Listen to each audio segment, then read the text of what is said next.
मेरे चैनल में आपका स्वागत है। मेरे साथ कहानियां सुनने के लिए यह सबसे अच्छी जगह है। मुझसे जुड़ने और इस वीडियो को देखने के लिए धन्यवाद। कहानी का टाइटल है the haunting of lily in hanging gardens. बिना समय गवाए कहानी शुरू करते हैं।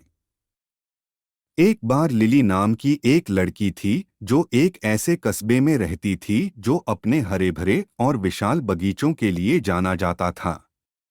ऐसा कहा जाता था कि शहर के उद्यान इतने सुंदर थे कि वे बाबुल के हैंगिंग गार्डन तक को टक्कर दे सकते थे। सुंदरता के लिए शहर की प्रतिष्ठा के बावजूद लिली जब भी बगीचों से गुजरती थी तो हमेशा बेचैनी महसूस करती थी। फूलों के मुड़ने और मुड़ने के तरीके के बारे में कुछ भयानक था, जैसे कि वे जीवित हों। एक रात लिली ने पूर्णिमा की रोशनी में बगीचों का पता लगाने का फैसला किया। वह रात की शांति और सुगंध का आनंद लेते हुए फूलों की भूल भुलिया में गहराई से भटकती रही। अचानक उसे अपने पीछे झाड़ियों में सरसराहट सुनाई दी। उसने मुड़कर देखा तो छाया में एक आकृति तैर रही थी।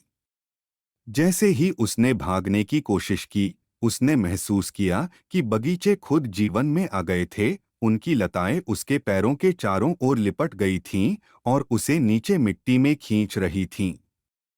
लिली ने मुक्त होने के लिए संघर्ष किया, लेकिन बेलों ने केवल अपनी पकड़ मजबूत की। उनके कांटे उसकी त्वचा में कट गए। वह मदद के लिए चिल्लाती रही, लेकिन उसकी सुनने वाला आसपास कोई नहीं था। घंटे बीत गए और लिली को एहसास हुआ कि वह अकेली थी, बगीचे के बीच में फंसी हुई थी। वह चारों ओर घूमती लताओं और अजीब राक्षसी फूलों से घिरी हुई थी, जो उसे भूखी आंखों से देख रहे थे। जैसे ही रात हुई, लिली ने महसूस किया कि वह अकेली नहीं थी। कुछ बाहर था, उसे देख रहा था, उसके गलती करने का इंतजार कर रहा था। वह उसकी ठंडी सांसों को अपनी गर्दन पर महसूस कर सकती थी। उसकी लंबी हड्डियों वाली उंगलियां उसे छूने के लिए आगे बढ़ रही थीं।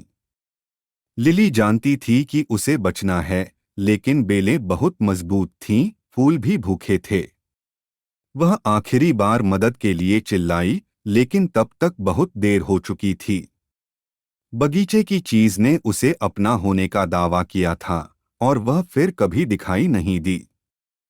अगर आपको यह कहानी अच्छी लगी हो तो लाइक करें, शेयर करें और कहानियों के लिए सब्सक्राइब करें।